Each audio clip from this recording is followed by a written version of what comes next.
Alright, ladies and gentlemen, now we're going to talk about some cast shadows. Now, I know that these three objects are not gemstones. I'm not naive to that, but it does help us understand where that light source is coming from and where to place those shadows. If you want to get dramatic with it and turn off an overhead light and turn on a lamp from the side, you're more than welcome to. If you want to set up something to help you understand where your shadows are coming from, that's also a really good idea.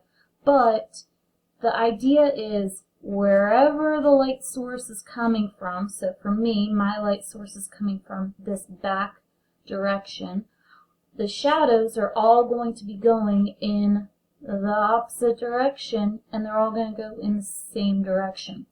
So if you look at right here, my shadow on my Splenda is going right here.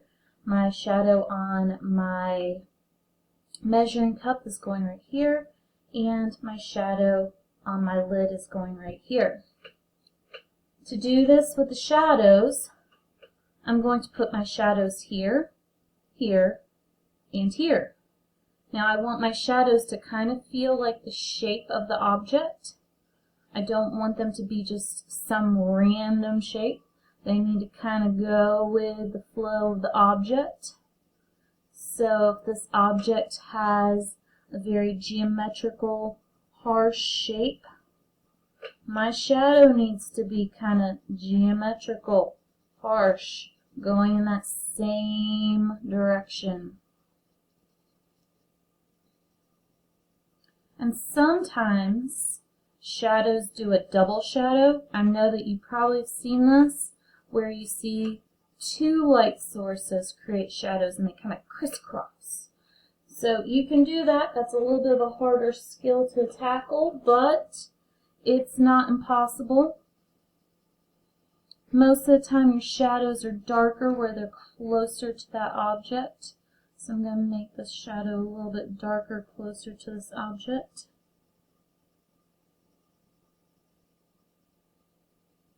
Giving more of that illusion that this is real, it's heavy, it's a stone, and I want it. Okay? Now, since I worked with colored pencils, I always like to take a white colored pencil and blend it all in. I feel like that white colored pencil tends to make things just, I don't know, meld together, melt almost. If I come out here, I can meld some of these side shadows. So that's my one shadow that I cast. Now I'm going to cast another shadow.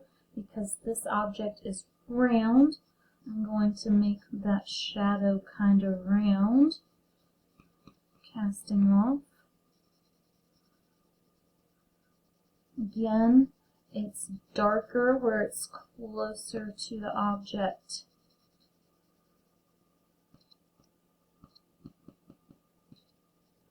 And I'm gonna meld it a little bit because I just love how white can take a color and just soften it. A little too soft. A little too soft. Let's add some more darkness behind that shadow. Oh yeah, that's where it's at. Now we got some depth. And I'm just barely placing any pressure onto that shadow. Let's add a little bit of depth to this one too. Ooh, that's popping. That is popping. Okay, so now we've got some depth behind that gemstone too. That changed it night and day from being this boring little shadow to having some zing. Oh, I need to make some more zing on here. That's not enough zing to make that emerald shine and be glorious. Okay, so there we go. We've got a shadow there. Last gemstone I'm going to add a shadow to. Again, same directional movement. This one I'm going to make longer because it's a long gemstone. And and make it actually go off the page a little.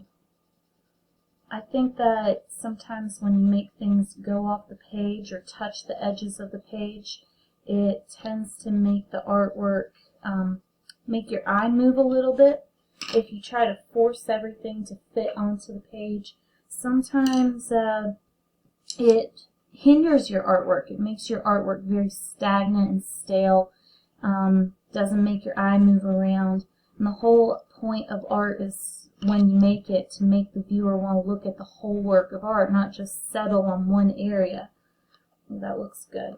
Okay, I like that whole adding a little bit more darkness around it. So let's add a little bit more depth to that shadow with a second shadow close up to that gemstone. Oh yeah, there we go. So that is how you cast some shadows off those gemstones to make those gemstones feel like they have a visual weight and make them blend in with that background. If you have any questions, be sure to ask.